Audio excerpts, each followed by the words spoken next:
Salut à tous, c'est Kovek, le débrief de ce match entre l'équipe de France et l'Irlande. Avant de commencer, n'hésitez pas à mettre un petit like sur le débrief pour le référencement, ça ferait plaisir, comme d'habitude.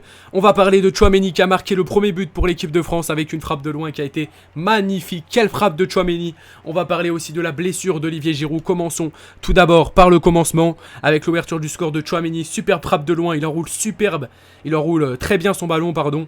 Aurélien Tchouaméni et il met une frappe qui vient se loger presque dans la lucarne, vraiment c'était pas loin de la lucarne. 1-0 pour l'équipe de France, ensuite c'est Marcus Thuram qui double la mise, lui qui a remplacé Olivier Giroud, de toute façon on va y venir dans ce débrief. La frappe de Kylian Mbappé, elle est contrée, ça revient sur Thuram en position de pivot qui met ce deuxième but. Et voilà, franchement l'équipe de France qui a marqué 2-0, mais on aurait pu faire mieux. Pour commencer, l'équipe de France aurait pu faire beaucoup mieux de ce qui vient de se passer. Parce que oui, on a géré le match, oui, la victoire est belle, mais la victoire aurait pu être encore plus belle.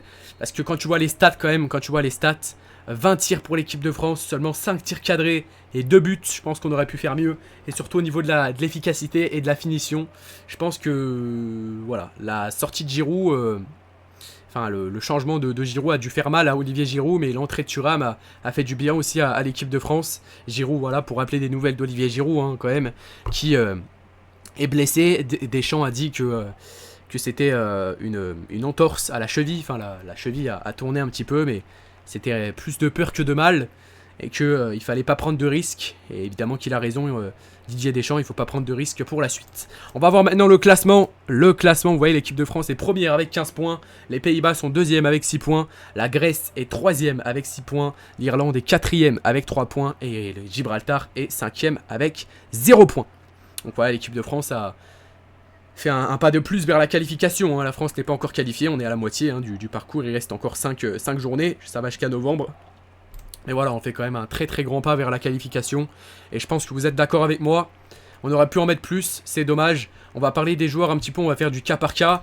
Allez, pour commencer, le match de Mike Maignan, qui a fait un match incroyable. Mike Maignan, sur les seules occasions qu'il a eues, il a su les sortir. Et franchement, voilà, il a été exceptionnel. C'est pour ça qu'il a la note de 7 par OneFootball. Ensuite, on a la note 8,3 pour Théo Hernandez, qui a fait vraiment un match exceptionnel sur son côté gauche. Il a récupéré des ballons, il a fait des transmissions vraiment magnifiques.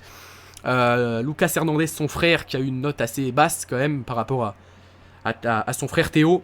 6,8, c'est vrai qu'il a eu des petites difficultés au niveau de la vitesse, au niveau de la défense. Upamecano qui a fait un bon match. Il est noté 7,1 par OneFootball, il a fait un bon match également. Koundé 6,8, Tchouaméni 8,1, il a récupéré des ballons, il a été monstrueux, il a marqué. Dembélé 7,6, je pense qu'il méritait de marquer. Dembélé, c'est dommage pour lui. C'est dommage pour Dembélé, c'est dommage pour Ousmane, il méritait de marquer. Et il méritait d'ouvrir son compteur de buts cette saison avec l'équipe de France. Et il l'a pas fait, hein. Il a fait des différences sur le côté droit, il a été exceptionnel. Griezmann est sorti également, mais il a fait un bon match dans l'ensemble. Antoine Griezmann, il a récupéré beaucoup de ballons. Il a laissé sa place, mais voilà, franchement, il a fait un bon match dans l'ensemble. Mbappé, pareil, hein, il a fait des différences. Beaucoup de frappes, mais ça repêche toujours à la finition. Mbappé, et ça, c'est dommage. Il n'a pas eu de chance. Il n'a pas eu de chance dans ce match. Il marque un but qui a été hors jeu, hein, on rappelle. Il n'a pas eu vraiment de chance, Kylian Mbappé. Mais bon, voilà, ça va venir, hein, de toute façon. Il est jeune et voilà, il va avoir encore l'occasion de marquer pour l'équipe de France. Voilà, Rabiot noté 7,3 et voilà, pour les notes des joueurs. N'hésitez pas à me dire ce que vous en pensez dans les commentaires, en tout cas, pour ces notes des joueurs. Le prochain match de l'équipe de France, c'est mardi, du coup, face à l'Allemagne. On suivra ce match ensemble, évidemment, sur la chaîne YouTube. Coup d'envoi 21h, je commencerai le live à 20h. Et puis voilà, je ne vais pas en dire plus dans ce débrief. Il n'y a pas de flop, il n'y a pas de flop. Tous les joueurs ont été des tops pour moi. Mis à part peut-être Lucas Hernandez qui a été un petit peu en difficulté. Et qui d'autre peut-être, pas en difficulté, mais qui pour moi qui a été le moins meilleur joueur.